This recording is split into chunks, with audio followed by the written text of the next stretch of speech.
Hello everyone, it's Pecan Cookie here, and today we're going to be doing another What If video. It has been over a year, but I'm finally making another one of these. This time we're going to take a look at what would have happened if the group was just minutes slower in their attempts to rescue Zane and Aphmau from Ian's control. What if Ian won in Emerald Secrets? We start off after the scene. After being brought back by Irene, Aaron makes his way back to the lodge, to Gareth's utter shock. From there, things continue as normal, and they get Ghost to help them find Lucinda. With the help of Ghost's possession, they're able to reverse the effects of the Forever Potion on Lucinda. With Lucinda back on their side, they're able to make 3 more reversal potions for Aphmau and Zane, but they only have 2 magic emeralds to charge them. Aaron makes his choice, choosing that he will break Aph and Zane from Ian's control, but Aphmau will forever hate him. Gareth goes out on his own to save his brother, but when he finds him, it's too late.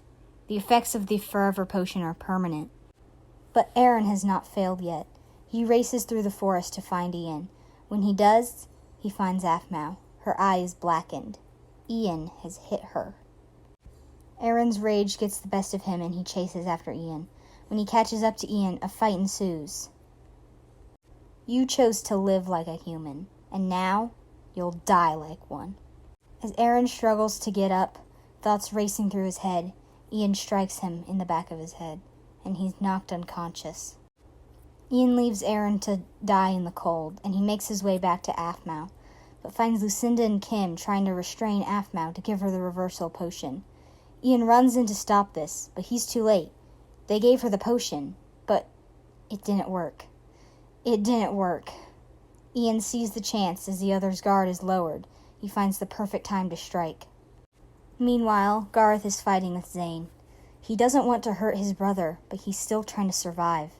He ends up knocking Zane out and drags him into a cave, covering the entrance with branches. Not wanting to leave him in the cold, he builds his brother a fire before heading out to help the others.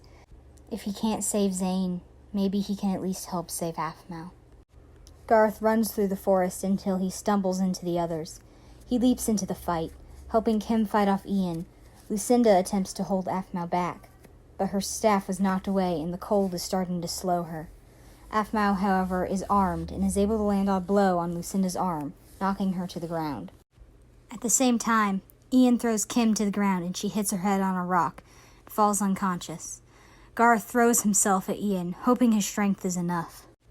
Lucinda tries to get up, but is knocked down again and again by Aphmau, earning herself a small gash on her forehead and her back.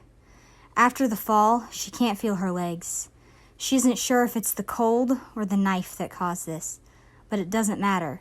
She can't fight any longer. With Lucinda out of the way, Aphmau turns her attention back to Ian, who's losing his fight with Gareth. Gareth has him pinned against a tree and is about to make a final blow.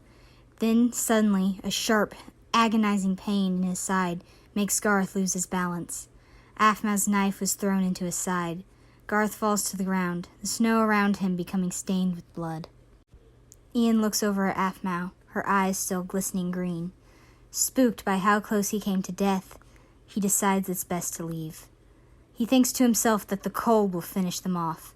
He tracks Gareth's scent back to where Zane is being kept and frees him.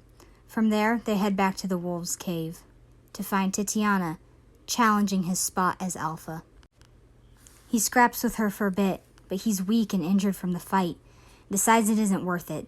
The pack is useless to him now anyways. As Ian, Aph, and Zane run off, Titiana calls a warning. If I ever see your face again, I won't hesitate but to order my pack to rip you limb from limb. Ian decides to steal one of the group's cars and drives off, with Zane and Aphmau still under his control. Titiana knows something is off. Where are the humans who were so kind to her?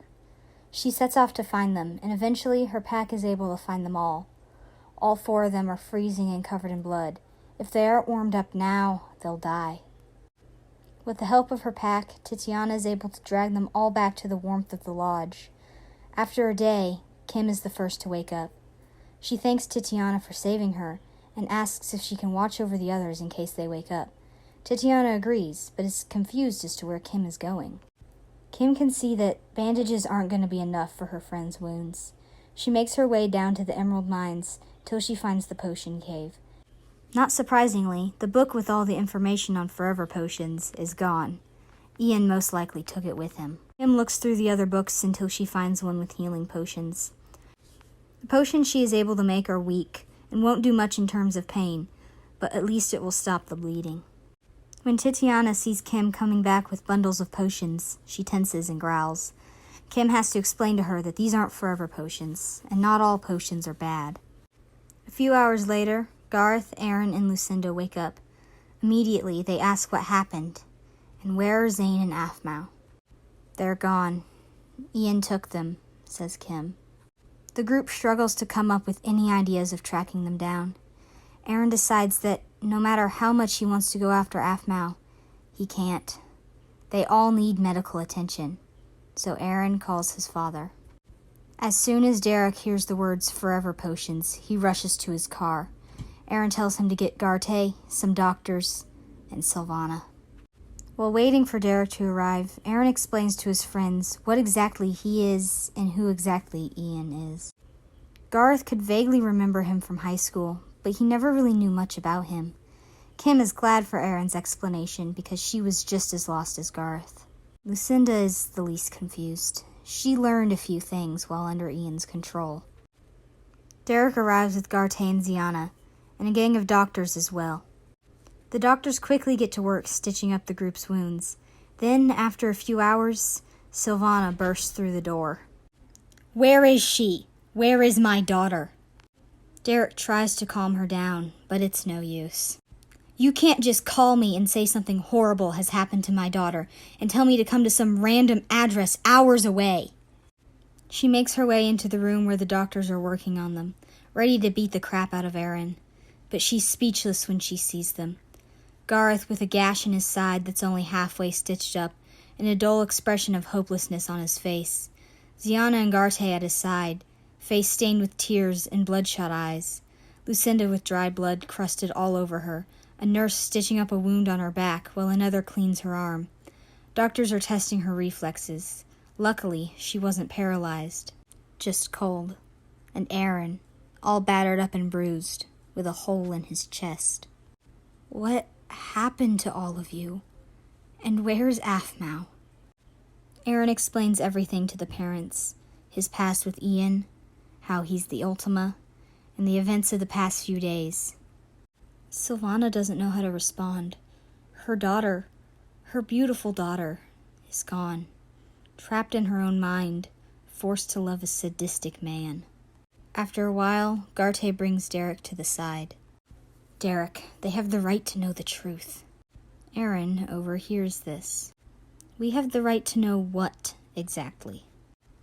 Derek looks across the room and asks the doctors to leave for a few minutes. Everyone looks around, confused.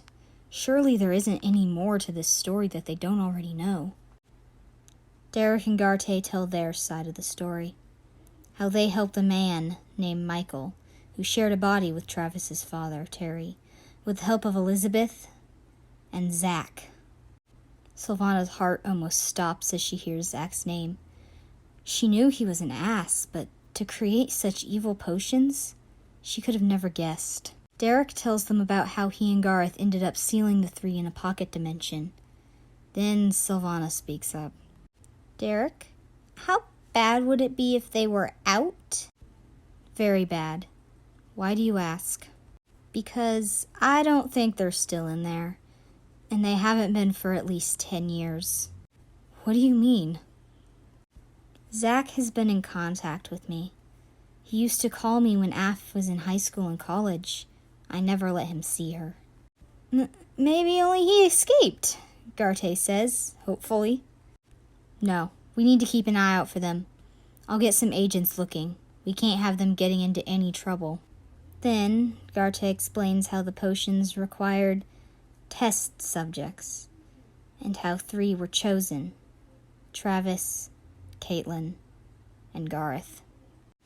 Ziana, who had been at Garth's side the whole time, gets up, walks over to her husband, and slaps him. How dare you? Not only did you use our Gargar as a test subject, but because of your little business plan, Zuzu may be lost forever.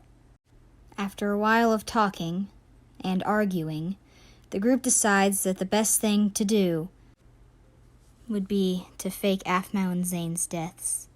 Because the more people who know the truth, the more danger they'll be in. Everyone thanks Titiana one last time before heading home to tell their friends the news of Zane and Aphmau's deaths. When their car returns, everyone in the neighborhood is confused on why they're back so early. And then, when they see their faces, and they see that Aphmau and Zane aren't there, everyone looks at each other, concerned. Aaron tells them the cover-up story, that on the way to the lodge, Aphmau and Zane got into an accident and died. Looks of shock and horror go across everyone's faces. Some are crying, some are so shocked that they can't cry. Caitlin, who's trying to act strong, breaks down crying. Her best friend, someone she saw as a sister, gone. Garth calls Vlad to share the news. He drops everything he's doing to drive out to his family. To sell their cover-up story even more, a funeral is held for Zane and Aphmau. No one knows what to do now, especially with Aphmau gone. She was the glue that held them together. Without her, are most of them even friends? After just a few weeks, Garth goes to Lucinda. He wants to try and find a way to reverse the Forever Potion's effects. He won't give up on his brother. Lucinda tells him it would be too hard. They would need the book to even get any ideas about Forever Potion's weaknesses, and they would need test subjects. After hearing this, Garth instantly volunteers. I already have a Forever Potion on me. Lucinda hesitates, thinking about what could happen if this went wrong. She decides that it's too dangerous, that they don't know anything about these potions. Then Garth calls his dad.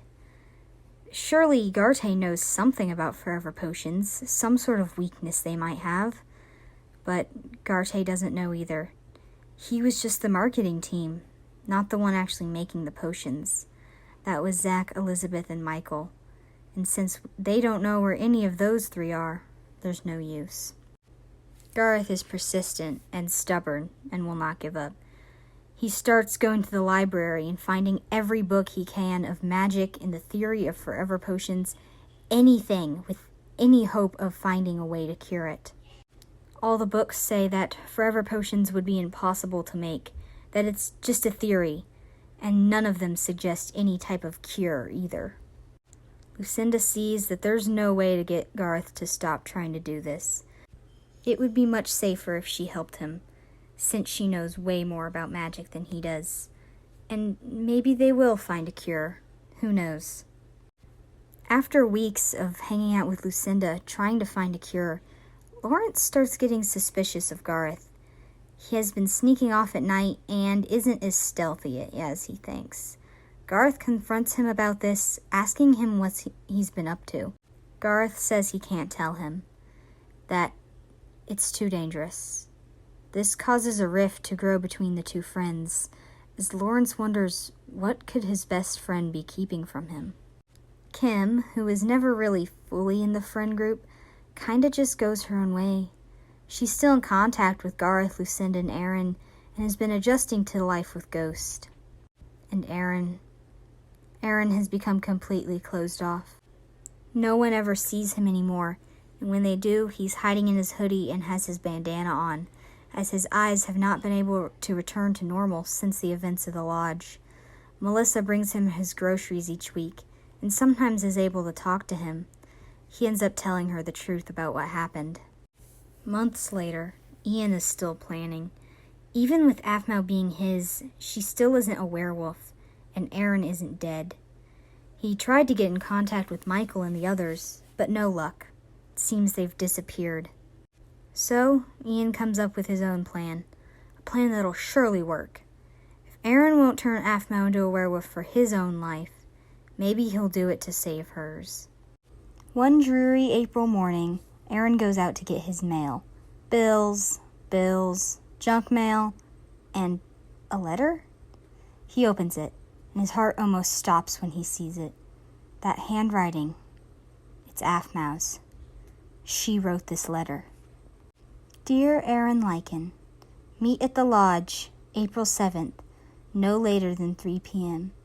If you don't, Ian will kill me and Zane. He will also reveal proof that the Lycan family are the Ultimas. Come alone and unarmed. My love is waiting to see you again. Signed, Aphmau. It's a trap, and Aaron knows it, but he doesn't care. He wants to see Aphmau again. He wants to save her. Aaron starts packing. Lucinda, seeing him outside, thinks it's strange. Then she sees he's loading up his trunk. Now that is definitely strange. She goes out to talk to him and immediately gets more suspicious. He's acting weird. Then she sees the letter sitting in his car. She grabs it before Aaron can stop her and struggles to read it while Aaron tries to wrestle it out of her hands. Aaron, this is a trap. You know that, right? Yes, I know. But it's a chance to save her that I can't give up. I'm coming with you. It says to come alone. He'll never know I'm there, please. And let's bring Garth and Kim too. Lucinda, I'm going alone. No, you aren't. Do you even have a plan? Or is it to just give Ian what he wants? You know he'll kill you either way. Let us come. Me and Garth have been working on a cure for the forever potions, and I think we might be getting close. No. Okay, fine. Lucinda gets out her phone and starts calling Garth and Kim. Lucinda, I said no. I'm leaving now and you can't stop me. Not knowing what to do, Lucinda panics. She reaches for a nearby screwdriver and shoves it into the tire of Aaron's car. Lucinda, are you kidding me? No, I'm not, says Lucinda as she jams the screwdriver into another tire. Now you need us. Fine, you can come. The group gathers and decides that they need to get going now and that they can plan along the way. They end up stopping in the town near the lodge and splitting up. Garth and Kim are going to try to find Titiana for help. Aaron will confront Ian, being sure to stall as long as he can, to try to get Ian talking. Lucinda will sneak in under an invisibility spell and sit and wait, only stepping in if absolutely necessary. Aaron enters the lodge. It's dark, but the fireplace is on. Suddenly, the doors shut behind him and he sees Ian standing in front of them, cutting off his exit. Where is Aphmau? Ian grins. Aaron notices he's holding a knife. Oh, Aphmau, honey, come here. Aphmau steps out of the shadows, her clothes even more revealing than before. As she approaches Ian, he grabs her by the arm and pulls her close to him. Then he holds his knife to her throat. I will ask you one more time. Turn her into a werewolf, or she dies. Then Aaron sees something. Her eyes. They're still green. She can still be saved. Well, what are you waiting for? Says Ian. Lucinda is watching from the window and can see Aaron signal to her. She bursts through the door, knocking Ian to the ground, and his knife flies out of his hand, clattering to the floor. He yells, You'll regret that. That letter said to come alone. And now the cost of your mistake will be her life. Aaron charges at Ian, slamming him into the window. Shards of glass spring into the air and coat the floor. Then Zane steps out of his hiding spot. He's holding a gun. Aaron freezes as Zane raises the gun. It's pointed at Aphmau. Zane, stop! She's your best friend. He's under my control now, says Ian. He'll do anything I tell him to. Lucinda quickly casts a spell, holding Zane in place. The same one she used on Garth when she was under Ian's spell. Ian turns to face her. You stupid witch. Ian starts making his way towards Lucinda, malice in his eyes. Lucinda tries to freeze Ian, but she can't. Then she sees a charm around his neck. Damn it. He's wearing a shielding charm. No magic will work on him. While Ian and Lucinda fight, Aaron tries to get through to Aphmau, but there's no use. Zane is still trying to break through the ice he's stuck in. Ian is able to get Lucinda to the ground, kicking her, and she's starting to get dizzy. No, not again, she thinks. Then Garth and Kim burst in, with an entire pack of wolves at their side, and Titiana. You traitor! I am your alpha, shouts Ian. If you don't remember, you retreated. You are no alpha. Titiana orders her pack to attack. Fear crosses over Ian's face when he sees the wolves turn to him. Eyes filled with hate and snarling, the wolves converge onto Ian. He tries to get them to stop, telling them that he is the true alpha, but they don't listen. As Ian struggles to keep the wolves at bay, the others restrain Aphmau and Zane. Even though Ian was a horrible person, no one can watch as the wolves drag him outside and rip at his flesh. When his screams for help stop, they relax. But it isn't over yet. You killed my love. How dare you? Aph, please. I hate you. I hate all of you. Aphmau, I know you're still in there. Please, just listen. No, never. Ian is controlling you. If he loved you, he wouldn't hit you. He wouldn't hold a knife to your throat, and he wouldn't want to change you. No, shut up. He loves me, and I love him. Just come back to us. He's gone. He can't tell you what to do anymore. You're safe. No, he isn't gone.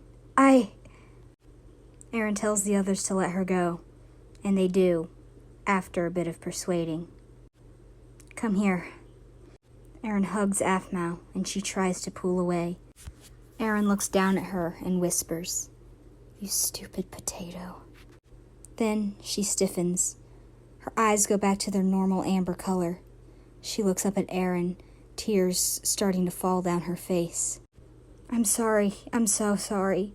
I tried to fight it. I tried. Shh. Calm down, Aphmau. It's not your fault. What about Zane? Zane has been still and hasn't spoken, a look of shock stuck on his face. Garth speaks to him. Zane, are you okay? He's gone. He's really gone. What will I do without him? Everyone sits quietly, pondering on what to do next, until Lucinda breaks the silence. What if, to cure the forever potion, we have to give Zane another one? A forever potion that negates the effects of the first one? They all look at Lucinda with hesitant looks, wondering if it would have any side effects or if it would even work in the first place.